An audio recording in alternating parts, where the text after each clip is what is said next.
안녕하세요. 로엔이슈 임성지 기자입니다. 오늘은 유언에 대해서 한번 알아볼 텐데요. 보통 저희가 TV 드라마 보면은 할아버지, 할머니들께서 죽기 전에 유언을 남기시곤 합니다. 하지만 이 유언이 제대로 된 절차를 거쳐야 된다는데요. 이에 대해서 김도윤 변호사님과 말씀 나누도록 하겠습니다. 변호사님, 안녕하세요. 네, 안녕하세요. 김도희 변호사입니다. 네, 오늘은 유언에 대해서 한번 말씀 나눌 건데요. 네, 유언은 어떻게 좀 해야 되나요?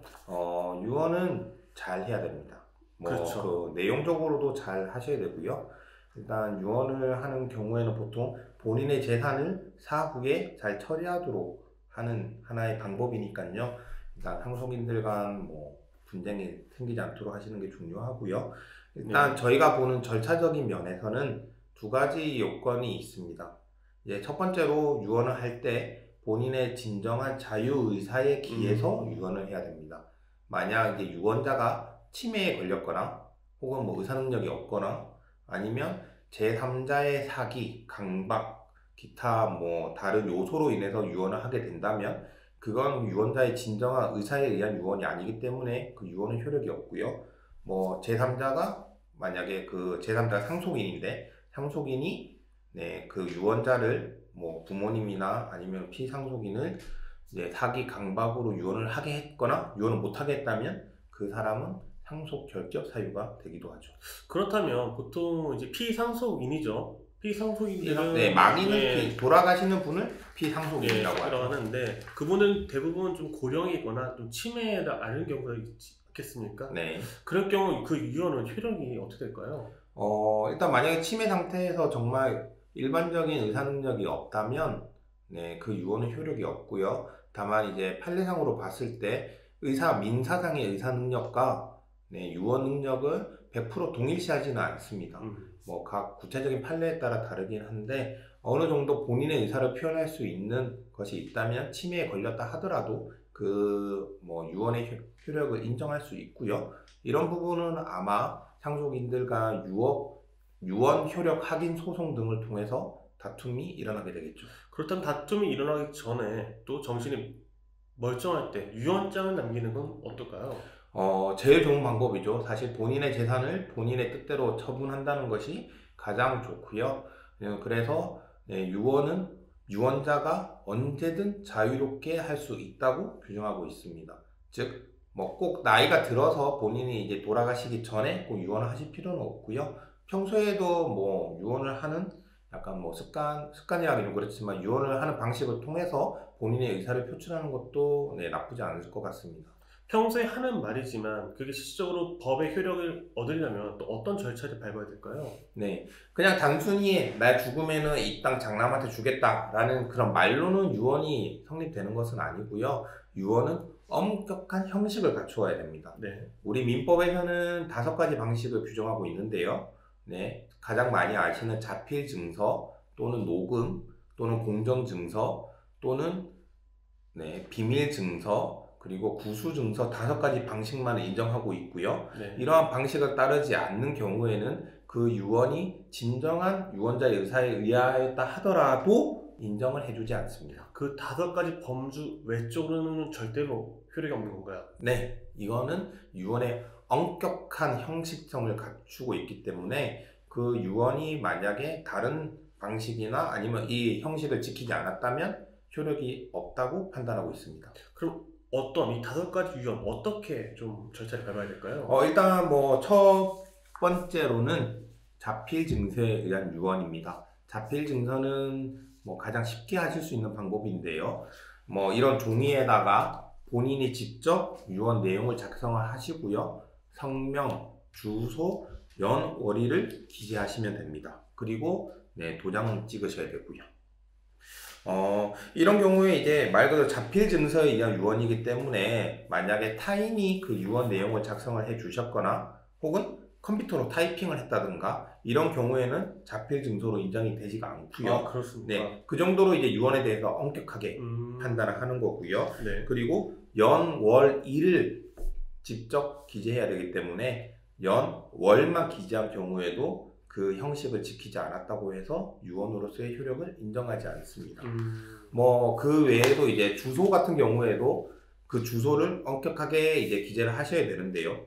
꼭 뭐 주민등록상 주소지가 아니고 평소에 이제 거소하는 곳, 뭐 살던 곳을 기재해도 그 정도는 상관이 없지만 만약에 이제 뭐 판례상 사례인데요. 서울 강남구에 사는 분이 뭐 서울 뭐 암사동에서라고 유언장에 기재한 경우에 그 유언은 주소가 제대로 적히지 않은 거라고 해서 효력을 인정되지 않은 케이스도 있습니다. 와, 이렇게 유언의 절차가 복잡한 이유가 있을까요?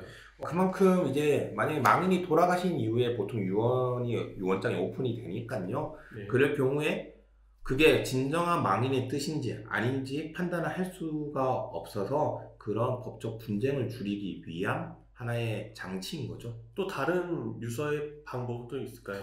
네, 제가 말씀드린 건 이제 자필 증서였고요. 그 다음에 녹음에 의한 유언이 있습니다. 녹음에 의한 유언은 유언자가 육성으로 이제 유언의 취지, 뭐 성명, 연언일을 구술하고요.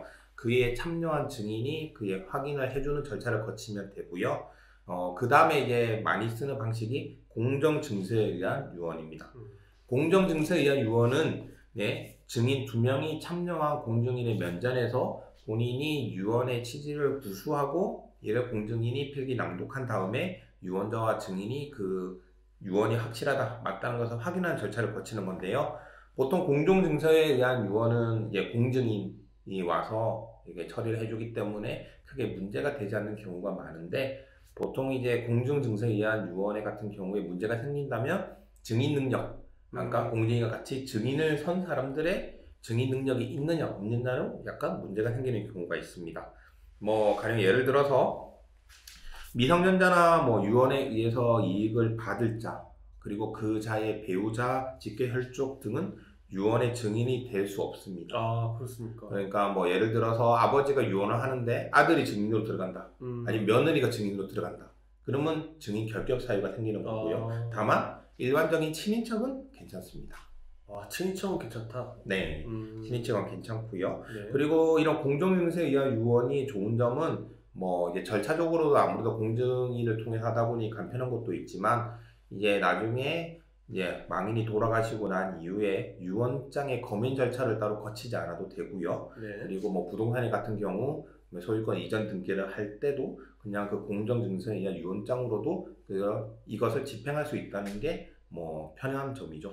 보통 저희가 드라마나 TV를 보면 이제 피상속인이 사망 이후에 변호사가 와서 이제 유언장 읽어주는 네. 그런 부분도 있잖아요. 그건 어떤 유언인가요? 그건 이제 뭐 크게 봤을 때는 뭐 다른 유언에서도 변호사가 그를 단순히 보관하고 있다가 가져올 수도 있고요. 네. 뭐 예를 들어서 자필증서 내가 적었지만 아. 이것을 변호사한테 맡겨서 내가 죽은 다음에 오픈해달라. 이 변호사를 이제 법적으로는 유언 집행자라고 하는데요. 네. 유언 집행자를 지정을 해서 네. 내가 죽은 다음에 이 유언을 집행해달라고 할 수도 있는 거고요. 그게 아니면 비밀 증서에 의한 유언일 수도 있습니다. 아, 비밀. 네. 약간 표현 자체가 좀 있어 보이지 않습니까? 드라마나 영화에서 많이 나오는데 그러네요. 네. 네, 이게 본인 생전에 이 유언 내용이 다른 사람들이 알려지기를 원하지 않는 경우에 엄격한 절차를 거쳐서 비밀 증서에 의한 유언을 하게 되고요. 비밀 증서에 의한 유언은 네, 그 유언자가 본인의 그 내용을 다 유언 쓴 다음에 그 증서를 엄복 날인하고 이를 증인 앞에서 본인의 유언임을 확인한 다음에 그것을 네, 법원에 제출해서 네, 확정 일자를 받게 됩니다. 구수증서라고도 아까 설명해 주셨는데 그건 네. 어떤 걸까요? 구수증서는 이제 구수란 말이 뭐 좀 한자라서 어렵지만 쉽게 생각하시면 그냥 내가 말하는 거, 내뱉는 거를 의미하는 거거든요. 그래서 구수증서에 의한 유언은 다른 4가지 방식에 의한 유언을 할 수 없을 때, 그러니까 긴급한 상황일 때만 허용이 되는 거고요. 이거는 뭐 그 유언자가 다른 증인들 앞에서 내 유언을 말로써 하고 이거에 대해서 다른 사람들이 이제 증인들이 그것을 받아 적은 다음에 이제 그것을 가지고 네 유언으로서 효력을 확인하는 겁니다. 다만 이제 구수증서에 의한 유언은 말씀드린 대로 급박한 사유가 있는 경우에만 가능하기 때문에 이런 급박한 사유가 종료한 날로부터 7일 이내에 법원에 검인 신청을 해야 하고요. 위 기간을 도과하게 되면 그 유언은 무효가 되게 됩니다. 아, 그렇습니까? 참 유언이 이렇게 정말 절차가 까다로운데요. 만일 내 자식이 있어서 첫째가 너무 잘해줘서 이 첫째한테 많은 재산을 가도록 유언했다가 조금 시간이 지나다 보니까 첫째가 잘 못해요. 음. 그 유언을 좀 변경할 수 있을까요? 네, 뭐 흔히 볼 수 있는 사례 같은데요. 네, 유언은 언제든지 변경 또는 철회가 가능합니다. 음, 심지어 유언장에 내가 다시는 유언을 변경하지 않겠다. 이게 내 마지막 유언이다라고 해도 변경이 가능하고요. 철회도 어, 가능합니다.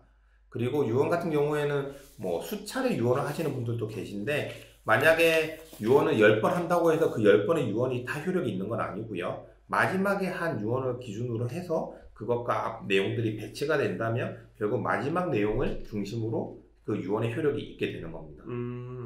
그렇다면 만약에 뭐 이 비유가 적절할지 모르겠지만 흥부와 놀부처럼 네, 놀부에게 모든 재산이 갔잖아요. 네, 그 흥부는 억울할 만한데 네. 실제 현실 세계에서도 현실 상황에서도 자식 중 한 명한테 모든 재산이 간다면 나머지 분들이 너무 억울하지 않을까요? 그쵸. 억울하겠죠. 물론 이제 뭐 망인이 어떤 뜻을 가지고 어떻게 뭐 본인의 재산을 처분했는지는 저희가 뭐 따져볼 수는 없는 문제지만 네.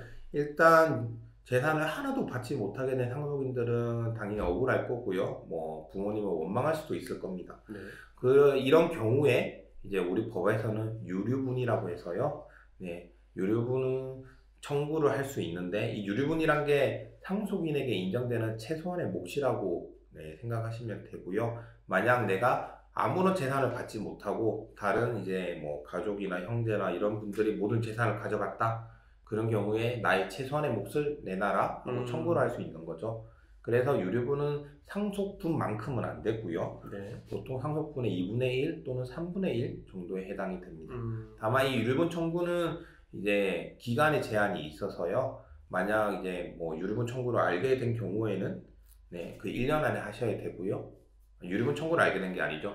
그 상속이 개시되고 본인의 유류분이 침해됐다는 사실을 알게 된 날로부터 1년 내에 하셔야 되고요. 음. 그리고 상속이 개시된 날로부터 10년 이내에는 무조건 하셔야 유류분 청구를 해서 반환을 받으실 수 있습니다.